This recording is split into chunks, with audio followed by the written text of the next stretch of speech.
Alors aujourd'hui, je vous propose de vous présenter un petit peu les caractéristiques du milieu urbain et en réponse les spécificités de la biodiversité qui se trouvent dans ces aires urbaines. Alors je commence par un premier constat. Aujourd'hui, la population en ville augmente et on a passé un cap en 2008 où pour la première fois, la moitié de la population mondiale vit maintenant dans les villes, soit 3 millions de citadins, et ce nombre est en continuelle augmentation. Un autre constat, c'est la dédensification des villes. Donc j'ai pris en exemple en France, les villes abritaient 600 habitants par kilomètre carré en 1960 contre seulement 400 habitants au kilomètre carré aujourd'hui. Et donc ce paradoxe entre une augmentation de la population citadine et à la fois une dédensification des villes s'explique par le phénomène d'étalement urbain. Donc les modèles d'urbanisation ont pas mal évolué et donc autant en termes de taux d'urbanisation, d'échelle d'urbanisation, de forme des villes, mais il y a quand même des spécificités propres aux villes qui se maintiennent et que je vais essayer aujourd'hui de vous lister. Donc une des premières spécificités, c'est l'hétérogénéité des habitats en ville, qui est liée à une diversité des formes et des structures urbaines, et aussi ajoutée aux comportements individuels et collectifs qui vont avoir un impact sur cette hétérogénéité en ville. Et il y a un outil en Île-de-France qui est très utile pour mesurer cette hétérogénéité, c'est le mode d'occupation des sols, qui est fourni par l'Institut d'aménagement et d'urbanisme et qui est suivi depuis 1982 sur l'ensemble du territoire. Donc j'ai choisi ici une zone en cœur urbain et une zone périurbaine pour vous montrer un peu cette hétérogénéité. Donc vous voyez ici à gauche, en moyenne, on a 34 classes par, donc les carrés là on ne les voit pas bien, mais donc un découpage en carré de 4 km².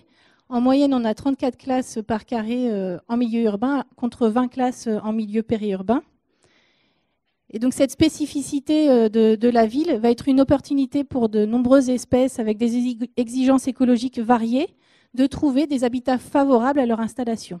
Et donc le résultat est qu'on a une richesse en ville qui est élevée grâce à cette hétérogénéité.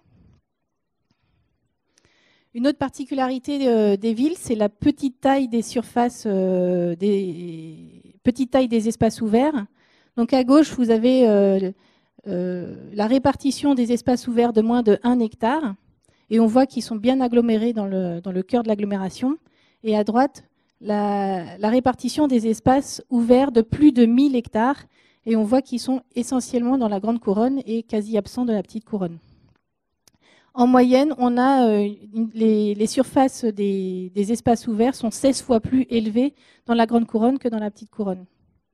Et encore une fois, cette spécificité, quel impact sur la biodiversité?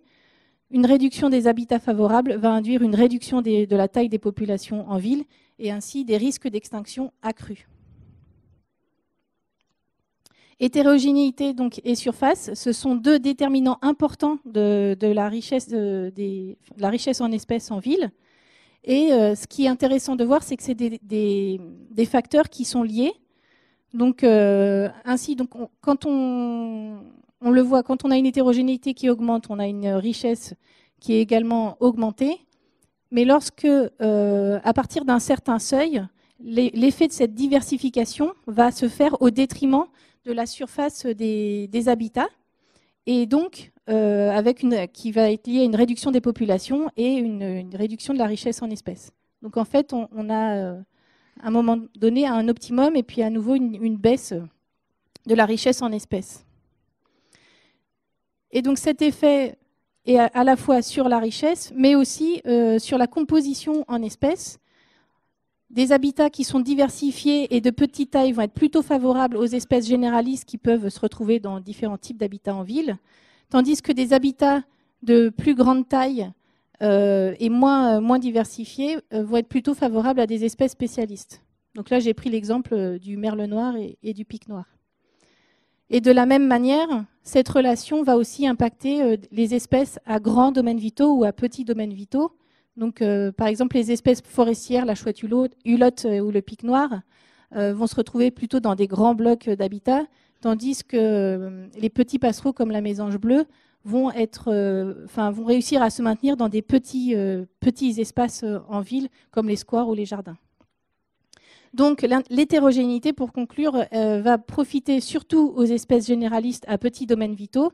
Donc le bénéfice de la mosaïque d'habitat que l'on a tendance à encenser en ville a en fait ses limites.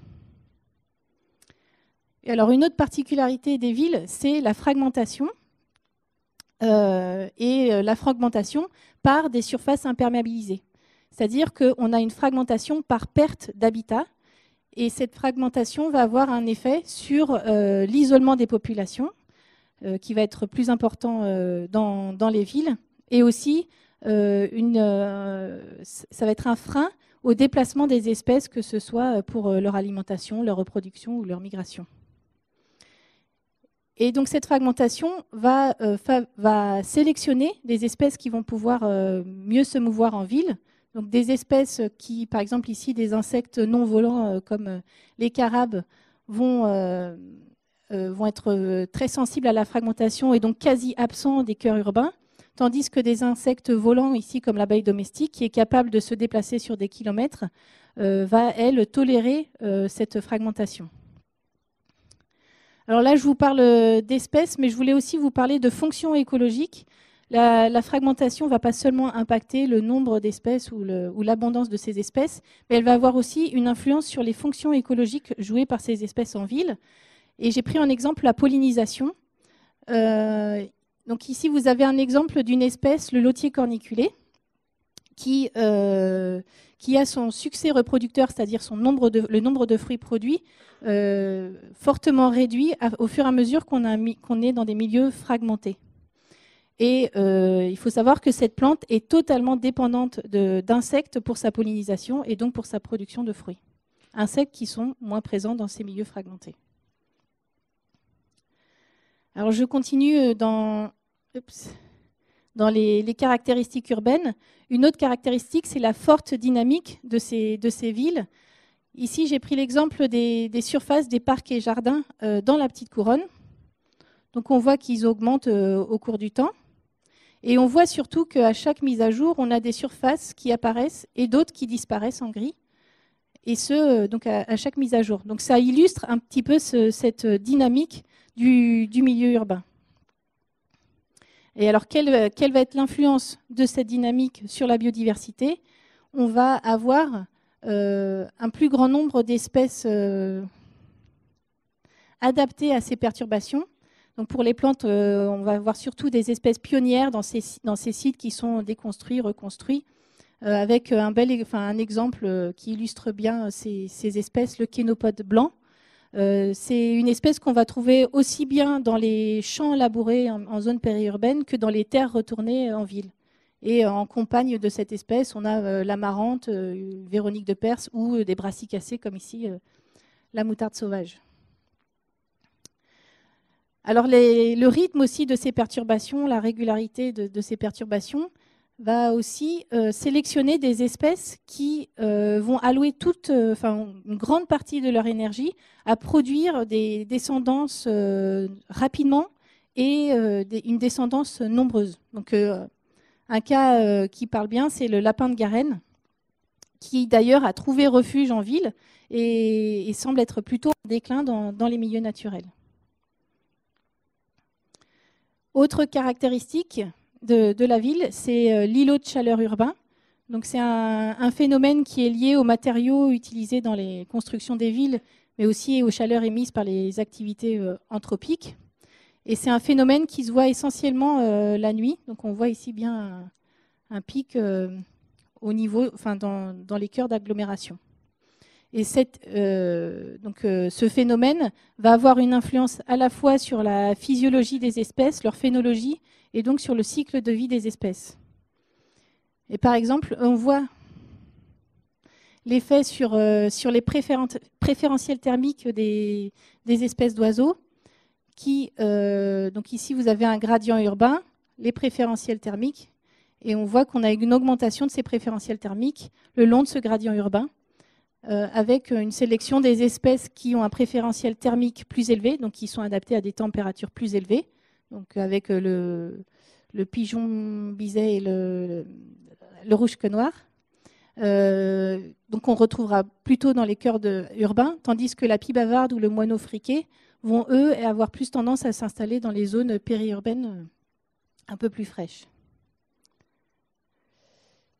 Et donc cet effet de l'îlot de chaleur urbain, mais aussi le manque d'eau qui est très présent en ville, vont sélectionner aussi des espèces végétales qui sont adaptées à cette sécheresse. Donc par exemple, l'orpin âcre qui va avoir des feuilles très réduites et succulentes qui vont lui permettre de faire des réserves, ou le panico avec ses feuilles rigides qui va pouvoir faire face à des périodes de sécheresse sans avoir des feuilles qui vont ramollir. Alors, toujours dans ma liste de caractéristiques du milieu urbain, les pollutions multiples. Donc en ville, on a des pollutions chimiques, olfactives, sonores, lumineuses. Ici, j'ai pris l'exemple d'une carte de AirParif sur la pollution au dioxyde d'azote. Et donc tout ce qui est rouge, c'est des valeurs de taux de dioxyde d'azote qui sont supérieures au seuil d'acceptabilité fixé par AirParif. Alors, quelles sont les conséquences de ces pollutions sur la biodiversité? On va en ville avoir des espèces qui sont tolérantes, enfin qui tolèrent plus ou moins ces pollutions. Donc, par exemple, pour la pollution lumineuse, il a été noté que certaines espèces de chauves-souris, comme la pipistrelle commune, sont adaptées à ces éclairages en ville la nuit, et d'ailleurs vont même chasser autour de ces sources lumineuses, tandis que certaines espèces totalement lucifuges, comme le grand rhinolophe, vont, elles, être très impactées par ces pollutions lumineuses. Un autre exemple de pollution, donc les apports azotés importants qui sont liés aux déchets des villes, aux engrais, etc., vont favoriser des espèces comme l'ortie, des espèces nitrophiles qui poussent sur des sols riches en azote, au détriment d'espèces qui préfèrent des sols pauvres en azote, comme la plupart des orchidées.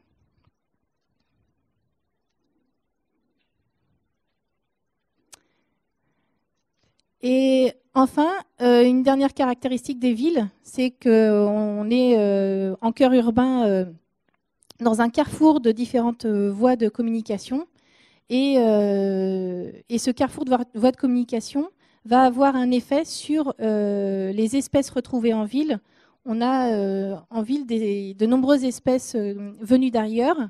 Donc ici, les espèces parlent d'elles-mêmes. On a le scolyme d'Espagne, le senson du Cap, le solidage du Canada ou le fraisier d'Inde. Donc toutes des espèces d'origine variée.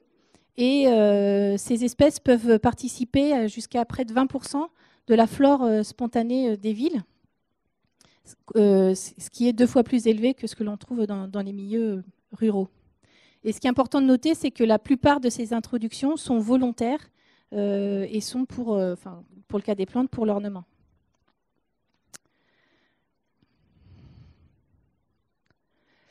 Voilà, donc en conclusion, donc, ce que j'ai essayé de vous lister ici, c'est une partie des nombreux filtres qui agissent en ville pour sélectionner la biodiversité qu'on va y trouver.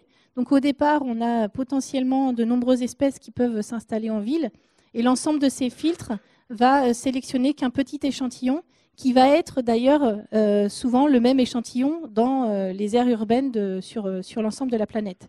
Et ce qui va avoir un impact important, un effet d'homogénéisation biotique des aires urbaines.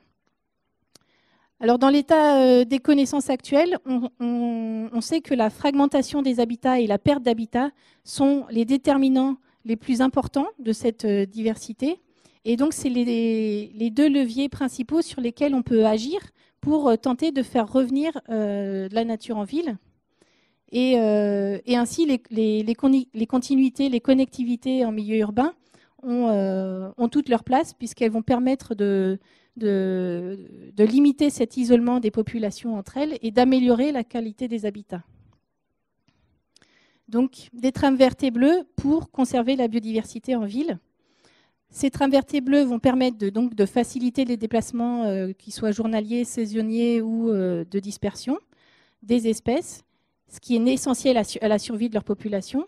Mais ces trames vertes et bleues ne vont pas seulement agir sur ces déplacements, enfin sur cette survie, mais aussi vont permettre de mieux faire face au changement climatique.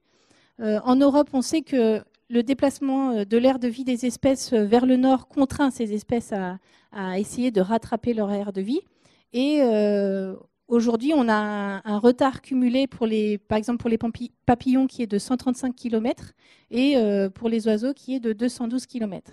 Donc les trames vertes et bleues vont permettre aussi de faciliter ces déplacements d'espèces pour tenter de rattraper ce retard sur les températures. Et c'est pourquoi aujourd'hui, les trames vertes et bleues sont devenues une composante majeure de l'aménagement du territoire. Alors, pour construire et évaluer ces trames, il y a plusieurs éléments essentiels à considérer. Le premier élément, c'est bien sûr la distribution des habitats favorables dans le milieu urbain, donc qui sont représentés par les points noirs, donc où ils sont localisés, et de connaître aussi la capacité de dispersion des organismes qui se déplacent, ce qui va nous permettre de faire des liens entre ces sites. Et donc, si on se limite à ça, on va du coup avoir ce qu'on appelle une connectivité structurelle, donc qui se base uniquement sur la répartition de ces sites et la capacité de dispersion.